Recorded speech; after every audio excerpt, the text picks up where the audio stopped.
evolution. Taught in the public schools, taught in the universities, promoted by many scientists.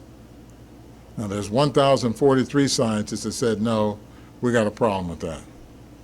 But because of the powers that be, the peer pressure, many acquiesce to it because they don't want to be considered outsiders in the science community.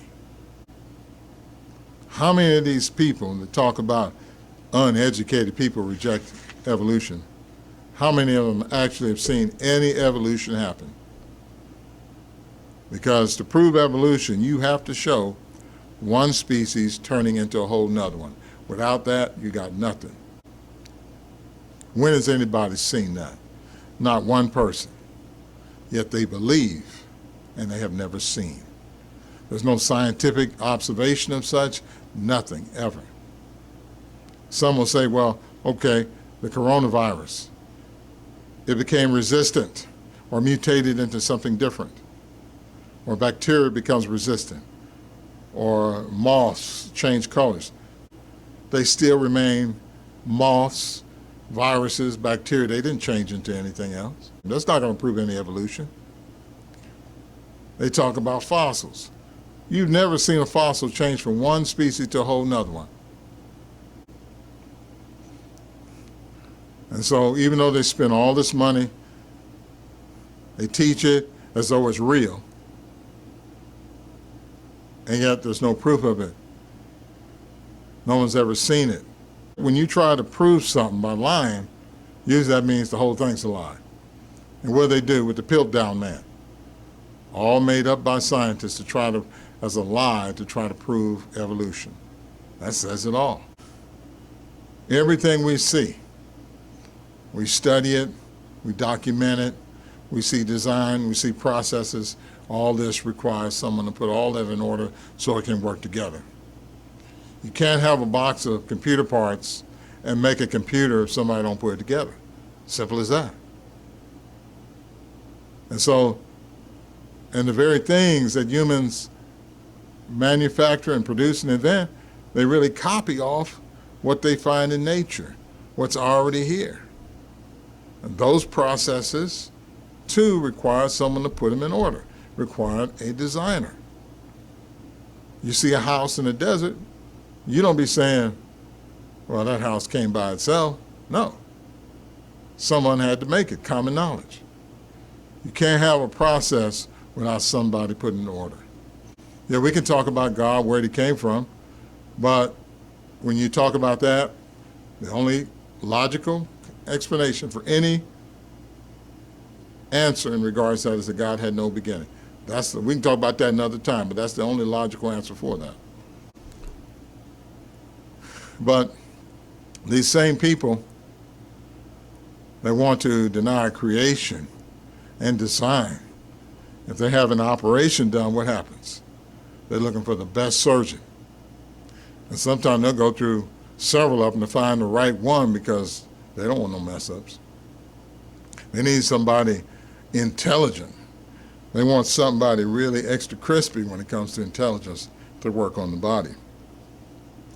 Well, how is it that you need someone intelligent to work on the body, but the body itself didn't have intelligence in regards how it came about? It doesn't make any sense. Since the Bible says all things, a house has a maker, all things are made by God. Everything that we know of by common knowledge has a maker. And it all points to creation. And some people will say, well, how can that be? I mean, the Bible, how are we going to believe the Bible? It talks about donkeys talking, snakes talking, and serpents talking, or whatever. How are we going to believe that? Well, God, he created voice. He can do with that technology anything he wants. You know, at least we have the concept. We have the concept of an animal speaking, such as a parrot. A parrot is able to speak in English, even, or whatever language. It's not beyond imagination, is it? Because it happens. So to think that a serpent couldn't miraculously speak, or a donkey. It's not out of the range of imagination, because look at the parrot speaks. So, I mean, all these things, we can find some relation and say, well, hey, it's possible, because we see it. We see it. Look at this bird. It parrots. But ain't nobody ever seen any evolution. Ain't nobody ever seen a monkey decide one day to turn into a man or ape. Now, that's a real unbelievable thing. I mean, they don't want to believe creation, that things work by design and all the intricacies of things, but they easily gulp down an ape turning into a man? Huh? Which is harder to believe? It would seem the monkey, the ape turned into man would be way harder to believe than creation. But they're willing to gulp that down so that there would be no God in their life. Because if God is in their life, then they got a lot of stuff to answer for, don't they?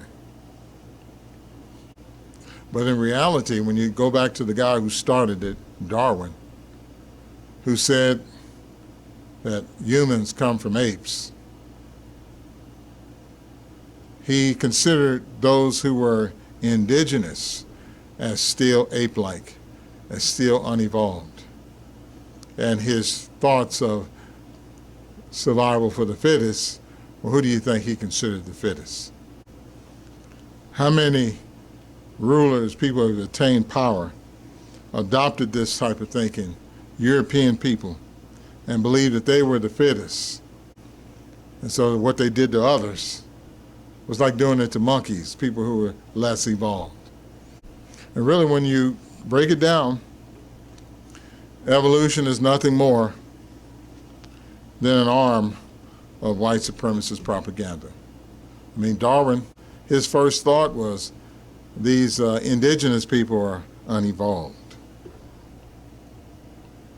Every time someone black gets a position of authority or gets exalted in some way or form, here we see whites coming out with their evolution tropes, calling them apes, monkeys, and all, throwing bananas and things like that. This is what it was all about, none but about racism. Look at Michelle Obama. What did they do to her? She's the first lady, pretty woman. But because of their racism, they can't see that. And here come their evolution tropes. They're monkeys, animals. That's all it's about. That's all evolution's ever been about. And yet, we find many blacks just crawl up in the lap of this white racist propaganda and go along with it and support it, not appreciating that it was formed to put them down. They don't want to teach real history. They don't mind teaching these lies. But if you're a person who really loves truth and does not want to be a victim of this evolutionary lie, then continue to fortify yourself with the proof that shows what this thing is.